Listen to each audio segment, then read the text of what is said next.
21st Precinct, Sergeant Klein. Well, who got bitten? Owl? 4. Where's the dog? You are in the muster room at the 21st Precinct, the nerve center. A call is coming through. You will follow the action taken pursuant to that call from this minute until the final report is written in the 124 room at the 21st Precinct. All right. You just wait right there in the emergency room. Yes, right there. I'll have an officer come over. Yes. Right away.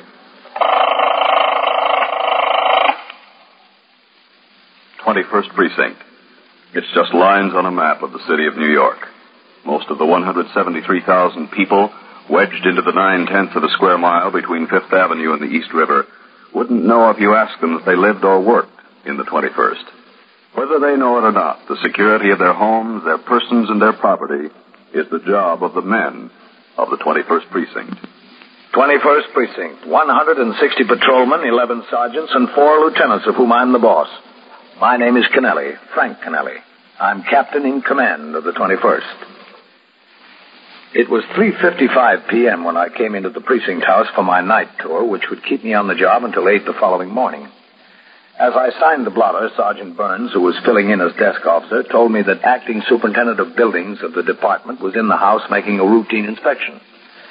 After I turned out the platoon, I went upstairs and found the acting superintendent of buildings on the 3rd floor. I called his attention to the cracked plaster in the hall ceiling on that floor and to the fact that during the last winter the radiators failed to heat the floor comfortably. On the way down, I showed him the worn condition of the stairs from the 2nd floor to the back room, and as we came out into the muster room, I told him about the plumbing difficulties in the cells. Well, thanks, Captain. Do you have any idea when these repairs will be made? Well, there's a lot of work to do, Captain. There's nearly 100 buildings in the department, and most of them need work, lots of work. Oh, yes, I understand that, but some need attention sooner than others, don't you think? Oh, yes, some do. That's why I'm making the inspection. Well, this muster room, for instance, it hasn't been painted since 1941. Did you realize that? Captain, you know I'd like to do everything, and I'd like to do it right away, but there's been only so much money appropriated. Well, it's been a pleasure, Captain. Sign the blotter and get on my way. A little bit behind schedule. I still have to visit the 23rd this afternoon. Where were you? Mr. Balney wants to sign the blotter, Sergeant Burns. Step on around the back of the desk, Mr. Balney. Right over here, Mr. Balney. Well, thank you, Captain. Well, that one's got whiskers. I used to use it myself. Bring it on time. What's doing, Sergeant? Oh, nothing much, Captain, except that young fellow over there is waiting to see you. Who is he, do you know? He says his name is Weald, Harold Weald. Said it was personal. I told him you were busy. He said he'd wait. He wouldn't tell either me or Sergeant Burns what was on his mind. Excuse me, Captain. Yeah, go ahead. 21st Precinct, Sergeant Klein. Well, thanks for all your courtesies, Captain. I'll try to get something done, I promise you that. Oh, sure. What, ma'am? Absolutely necessary, Mr. Balney, that we get sufficient heat up on the 3rd floor. No one can work up there. Listen, madam. Oh, it's a long time until winter. Please, madam. Yes, it was a long time since last winter, too. That's when I reported. Madam, you have my word, Captain. There'll be someone here within 2 weeks. That's a civil action, madam. If he owes you money, we can't collect it. You better see your lawyer. I'll talk to that fellow that's waiting, Sergeant. Yes, sir. If you can't afford a lawyer, go to the Legal Aid Society. The Legal Aid Society. Mr. Weald? Yes, that's right. Captain Kennelly? Kennelly. Oh, I'm sorry. Oh, that's all right. Well, what can I do for you? Well, listen, Captain, I'm sorry to bother you, but I got an awful problem. It's my kid. Well, what's the trouble? Well, she got bit by a dog. When was this? Friday morning. Where? In the playground there, 62nd Street, York Avenue. Mm-hmm. How old is she? 4. She's 4. Excuse me, Captain. Yes? Division Captain is calling in for you. Oh, all right. Thanks, Sergeant. I'll take it in my office. Yes, sir. Come in, Mr. Weald. Yeah, thanks. My mother takes her to the playground almost every day. Go ahead. Thank you. Have a seat there. I didn't think there was anything to it. Excuse me a minute. Oh, yeah, sure. Captain Kennelly. Hello, Denny. Oh, just fine. When? Well, just a second. Let me look at my chart. Yeah, I'm working Monday. Where? All right, I'll be there. Okay, so long. How'd you happen to get bitten, Mr. Weald? Well, I wasn't there personally. I was working. Mm-hmm. What do you do? Me, I'm a driver for the Ace Taxis. I should be on the job now, but I thought I'd better take off the afternoon and get this straightened out. Yeah. How bad was the bite? Well, bad enough, I guess. He got her in the thigh, He really dug in. Did she get medical treatment? Oh, yeah. My wife said the lady with the dog was very nice. Janet, that's my wife. She got kind of excited at first, but doctor fixed it up, said nothing serious. So I forgot the whole thing, until I got a call from my wife this afternoon. What happened then?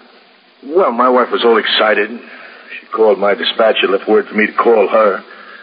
When I did, she said somebody had been around from the Board of Health. Told her they couldn't get hold of the lady with the dog, and if they didn't by tomorrow morning, she'd have to bring the kid down for rabies shots.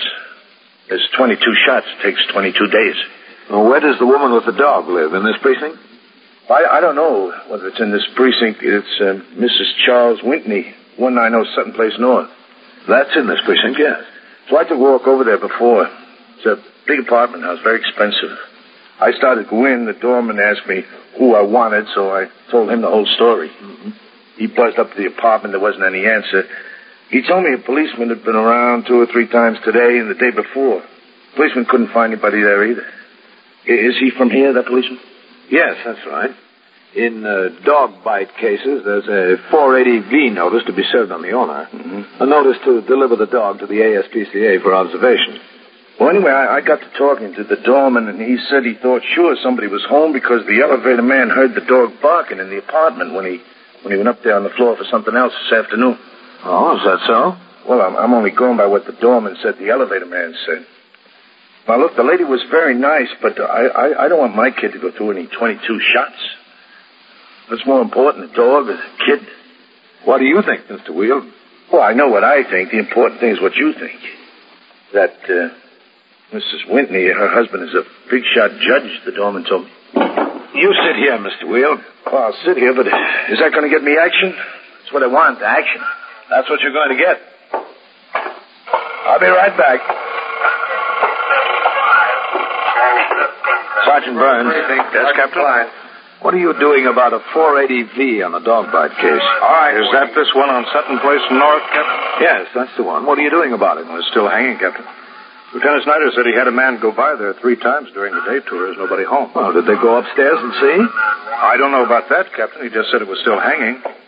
They haven't been able to serve it. I gave it to Singleton and told him to try as soon as he got over there. You know who that is? That's Judge Charles Whitney. Yes, I know. Now, listen, the father of the child the dog bit is in my office. He's been told to bring the child down to start a series of 22 rabies injections beginning tomorrow morning, unless that dog is delivered today. There doesn't seem to be anybody home, Captain. Well, the father says the doorman told him there was somebody home. Now, get on it. Yes, sir. I went back into my office and told Mr. Weald, the father of the dog bite victim, that we would make a further effort to serve the 480V notice on the owner of the dog. I advised him to return to his home and promised that we would notify him later concerning any results we obtained. Patrolman Singleton rang in and reported that he again went to 190 Sutton Place North and attempted to reach the occupants of the Whitney apartment by the house phone. There was no answer. He left a copy of the notice with the doorman. He was instructed to go upstairs and knock on the door. In the meantime, I read and signed such reports as had accumulated since I was last on duty and placed them in the box to be sent by messenger to division headquarters. At 5 minutes, I went back out into the muster room and walked over to the desk. He's trying to reach the judge at his office, Captain. Good. Sergeant Klein, did Singleton ring in again? No, sir, not yet. Judge Charles Whitney's office, please. I thought this might be the quickest way to get some information, Captain. Well, it might be, yes. Hello? This is Sergeant Burns at the 21st Precinct. Is Judge Whitney there, please? Oh, is he? Oh, I see. Well, when? Well, thank you very much. Oh, did Mrs. Whitney go with him? Yes, I see. Well, thank you very much. He's out of town, Captain. Yeah? He went to Boston for the American Bar Association convention. Secretary expects him back tonight. He's flying in. Did Mrs. Whitney go with him? No, sir, not that the secretary knows of. As far as the secretary knows, Mrs. Whitney's at home. I see. Look up the telephone number of their apartment and call over there. Yes. 21st Precinct, Sergeant Klein. Their phone might not be listed, though. Yes, Singleton. What'd you find out? Is that Singleton, Sergeant? Hold on. Yes, sir, it's Singleton. All right, let me talk to him. Take it right there, Captain. Hold on, Singleton. This is Captain Kennelly. Yes, sir. Did you serve that notice? No, sir. Oh, did you go up to the floor? Yes, sir. What happened? Well, I knocked on the door, Captain. There wasn't any answer. Then I heard that dog bark inside. I knocked again. Finally, she came and talked to me through the door. Who came? Mrs. Whitney, Captain. Oh, wouldn't she open the door? No, sir. I told her I had the notice to serve on her to deliver the dog for observation. She said she wouldn't give up the dog. She wouldn't open the door. Did you explain to her that the Department of Health just has to examine the dog, that they won't molest or mistreat the animal? Yes, sir, but she refused to open the door. Where are you calling from now? The lobby of the apartment building. All right. You stay there. I'll be right over. Yes, sir. Sergeant. Yes, sir? Put out a call for a car to come by the house for me. Yes, sir, Captain. She's there, huh, Captain? She's there, yes. So's the dog. She wouldn't open the door. CB, is this Well, did she say why she wouldn't, Captain? No, that's what I'm going over to find out. What if she still refuses? Okay. You get a warrant to go in and get the dog. That won't look very nice. Cops break down judge's door. Some headline. Is this better? 4-year-old girl takes 22 anti-rabies injections. No headline.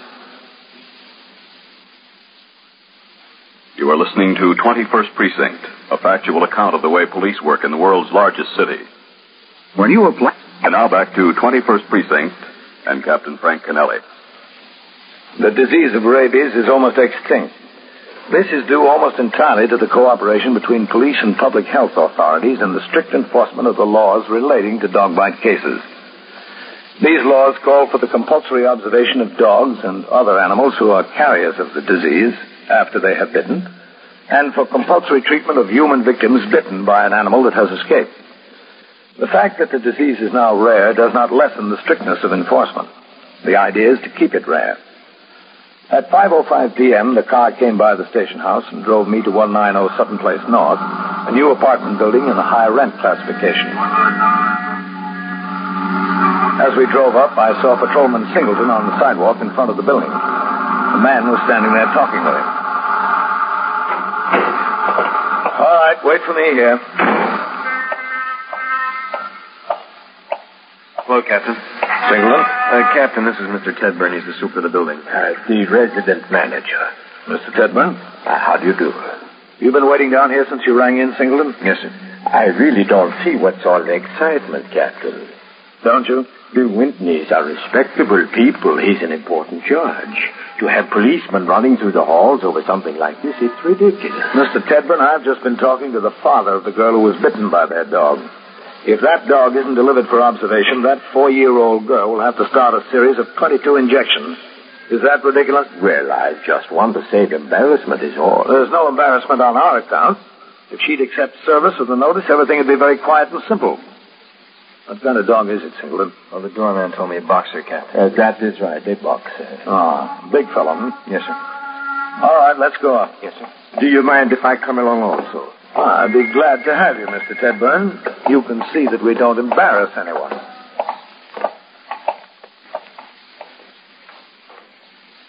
The doorman held the door open for us, and we walked into the foyer of the building. It was decorated in black and white. On the elevator, Singleton directed the operator to take us to the 14th floor. When we got off, Mr. Tedburn led the way to apartment 14B. No one was in the hall. Either the neighbors on the floor didn't know what was going on, or they didn't care. This is it. Shall I ring, Captain? Go ahead. Yes, sir. There it is.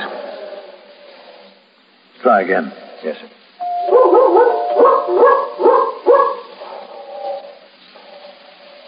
Mrs. Whitney, we're police officers. We want to talk to you. It is a wonder the neighbors haven't complained about that dog. He certainly does raise the roof, doesn't he? Mrs. Whitney! You know, Captain, I'm beginning to more and more see this thing from your point of view. Are you? Under these circumstances, I think I have a right to use my passkey.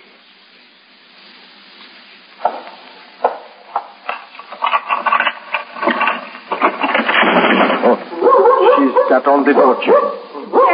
Quiet. Yes. Yes. Miss Mrs. Whitney, please. Go away. Close the door. Please. I want to talk to you, Mrs. Whitney. You can't take him. I won't let you. I'm not going to take him. I want to talk to you, that's all. Jeff, quiet now.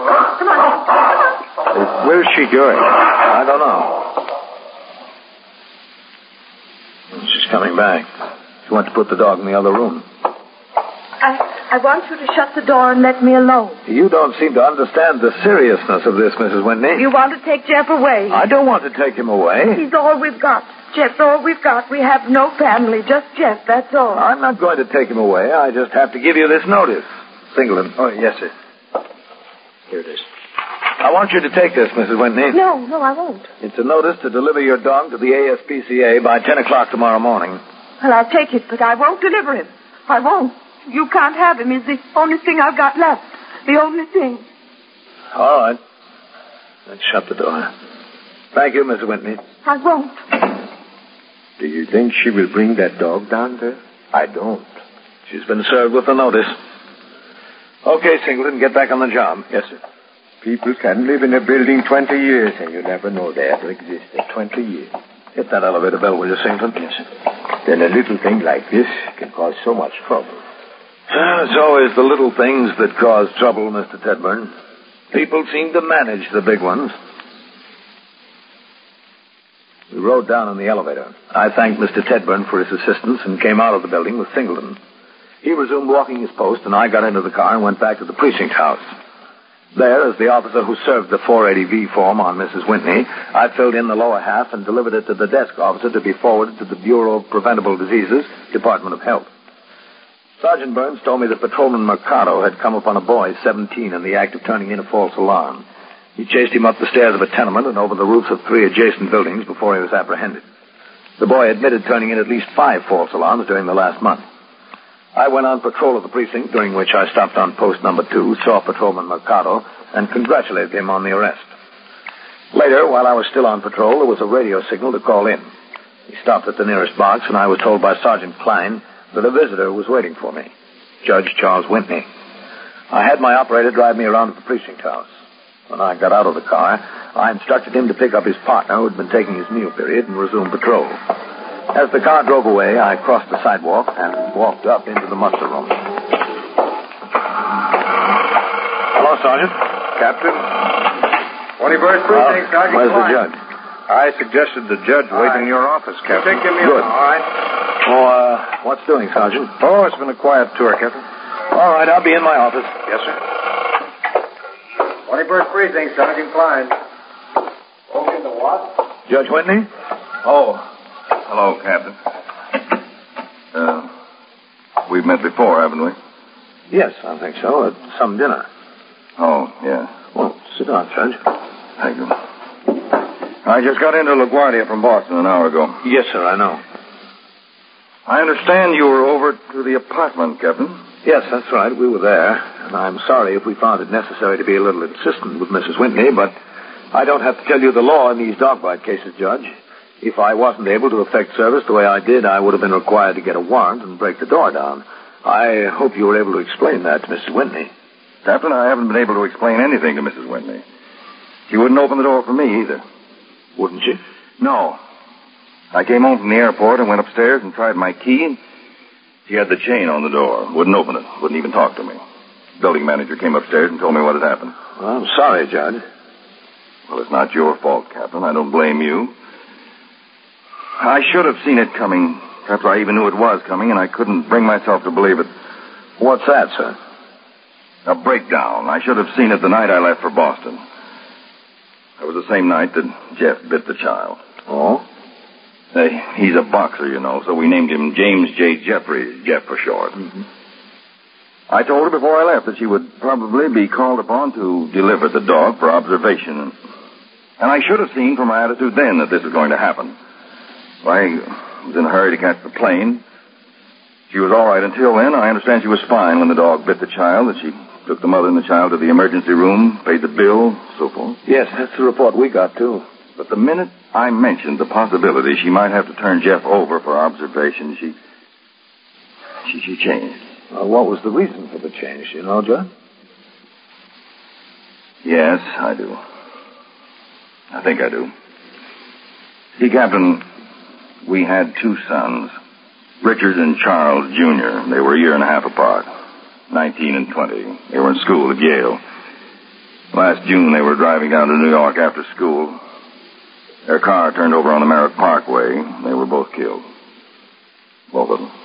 Well, I'm sorry to hear that, Judge. If you have children of your own, you can imagine what it did to us. We went away, but that didn't help. Nothing helped. For myself, I found escaping my work. A judge can work hard, and I did. But Nora didn't have anything like work. I suppose she turned to the dog. Jeff was the boy's dog. When she saw the possibility that she'd lose the dog, that brought it on. I'm sure that's the answer. Well, it probably is, yes, sir. She wouldn't even open the door. She doesn't even trust me. If I'd have known what the circumstances were, perhaps we could have used some other means. There wasn't any way for you to know, Captain. I'm not worried about that now.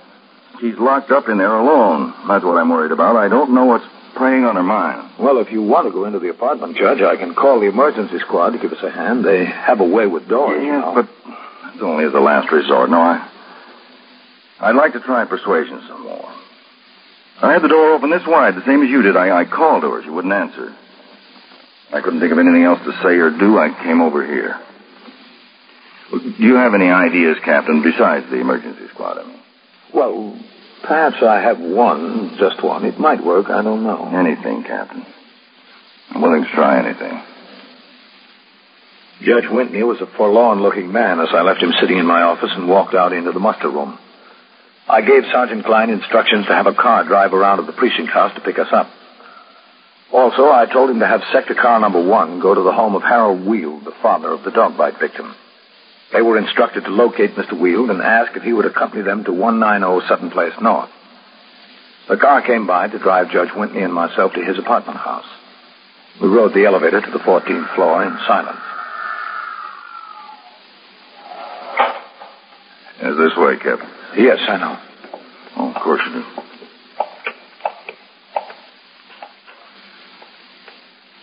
Well, I'd suggest you try your key again, Judge. Yeah, that's a good idea.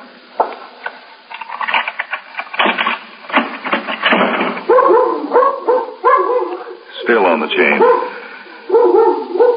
Nora! Nora! Why don't you try calling the dog? If he comes to the door, maybe she will, too. Yes, that's a good idea. Jeff, boy! Hey, Jeff! Hey, Jeff! Hey, Jeff! Come on, Jeff! Usually comes when I call him, Captain. Well, I think she has him in the back with the door closed. That's where she had him before. Nora! Please come to the door, Nora, please.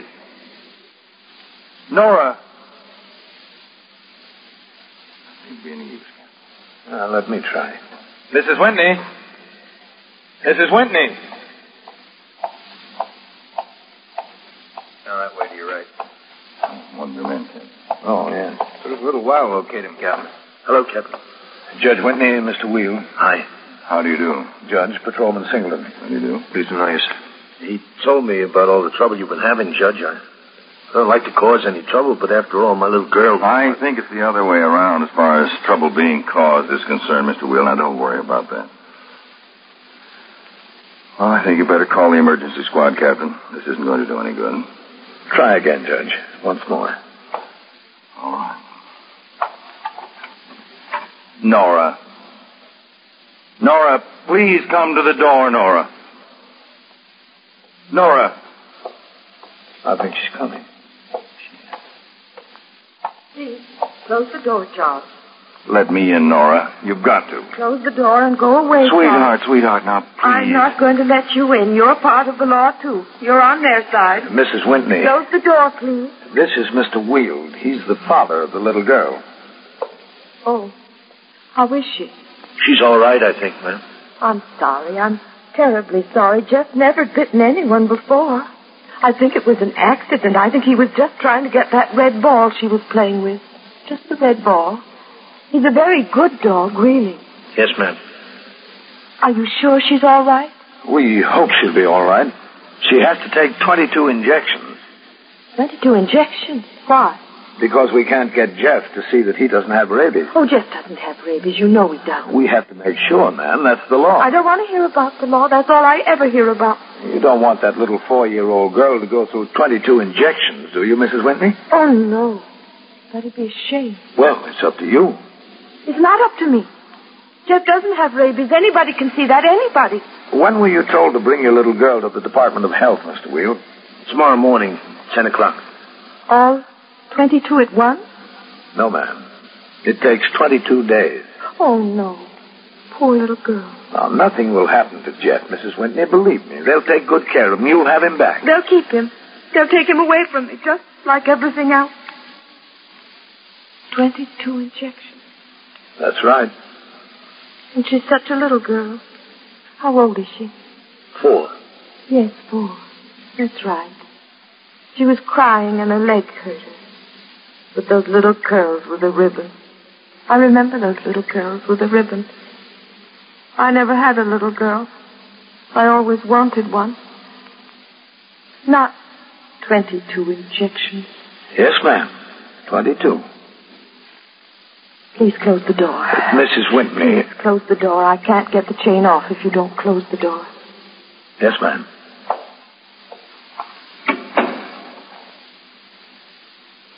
What's she waiting for? All right. Take it easy.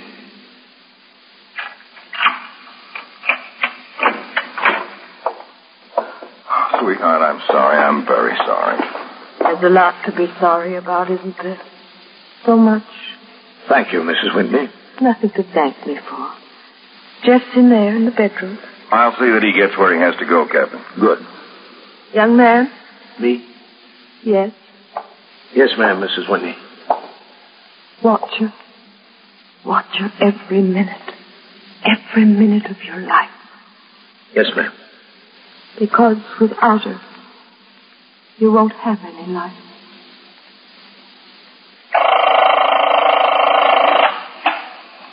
"21st Precinct, Sergeant Klein. He jumped, or he's going to jump?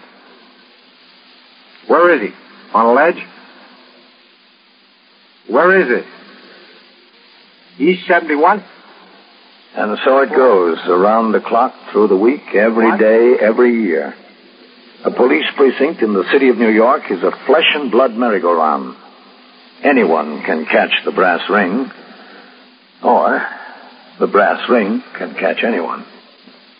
21st Precinct, a factual account of the way the police work in the world's largest city, is presented with the official cooperation of the Patrolmen's Benevolent Association, an organization of more than 20,000 members of the Police Department, City of New York. Everett Sloan in the role of Captain Kennelly. Featured in tonight's cast were Lawson Zerbe, Wendell Holmes, Bill Zuckert, Don McLaughlin, Barbara Weeks, Bill Lipton, and Donald Bain. Written and directed by Stanley Niss. Gaylord Avery speaks.